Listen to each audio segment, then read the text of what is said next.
Bonjour, bienvenue dans cette nouvelle vidéo. Merci de vous abonner, c'est gratuit. Il suffit simplement de cliquer sur le logo qui apparaît en bas à droite de votre écran. Aujourd'hui, nous allons parler des chauves-souris. Nous allons pour cette vidéo d'abord parler de l'alimentation des chauves-souris. Nous en connaissons trois générales. La première, c'est le type de chauve-souris qui se nourrit exclusivement d'insectes. La seconde, c'est celle qui se nourrit de fruits, de pollen, de fleurs, donc des éléments plutôt végétaux. Et la dernière, qui s'appelle les vampires, qui est une variation qui se nourrit entre autres de sang, mais aussi d'insectes. Bien évidemment, lorsqu'on parle de se nourrir de sang, on ne peut pas s'empêcher de penser aux vampires. Mais là, on est vraiment dans une configuration où, à la base, les chauves-souris n'attaquent jamais l'homme, sauf dans certaines situations dramatiques où elles n'ont absolument plus rien pour se nourrir. Et là, il peut arriver à titre exceptionnel qu'elles puissent s'en prendre à l'homme. Mais de façon générale, non, les chauves-souris n'attaquent pas l'homme.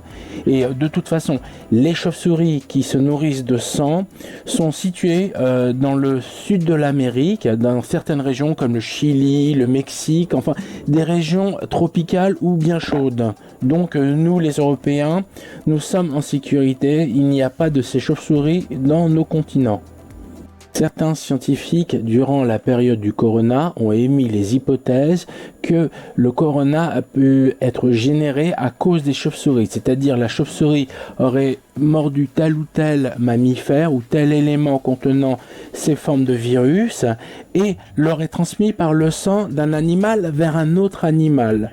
Mais bon, je ne suis pas médecin pour pouvoir approfondir ce sujet, mais ça a été quand même une hypothèse fortement énoncé à une certaine époque.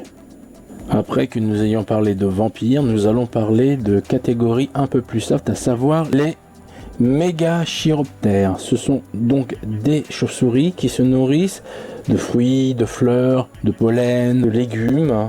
Donc c'est un animal végétarien. C'est assez surprenant parce qu'on s'imagine souvent les chauves-souris plutôt sanguinaires ou même se nourrissant d'insectes, mais c'est une catégorie qui est formellement reconnue et identifiée en tant que telle. Maintenant, nous allons parler de la troisième variété de chauve-souris, celle qui est insectivore. C'est la plus connue. On trouve pratiquement que ça en Europe et ce sont des chauves-souris qui passent leur temps à chasser les petits insectes en l'air. Ça peut être des moustiques, des moucherons, c'est tout type d'insectes nuisibles que l'on peut trouver et ça en fait leur alimentation principale. D'ailleurs, vous avez pu avoir l'occasion de les observer. Ce sont ces petites créatures noires qui volent au-dessus de votre tête d'un arbre à un arbre et ce qu'elles font, c'est simplement elles passent leur nuit à se nourrir de ces insectes volants qui, pour nous les humains, sont des nuisibles et qui viennent nous embêter.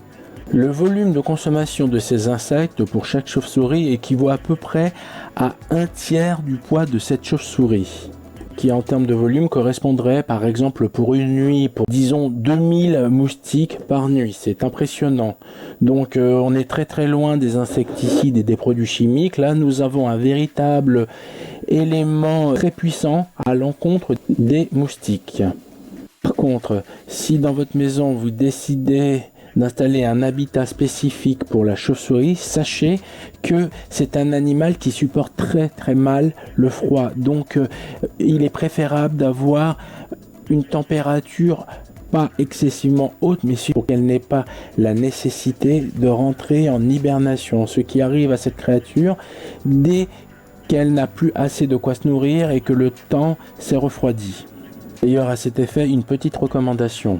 Lorsqu'une chauve-souris rentre en hibernation, elle ralentit tous ses effets vitaux dans son organisme, à tel point que son cœur se met à battre beaucoup plus lentement.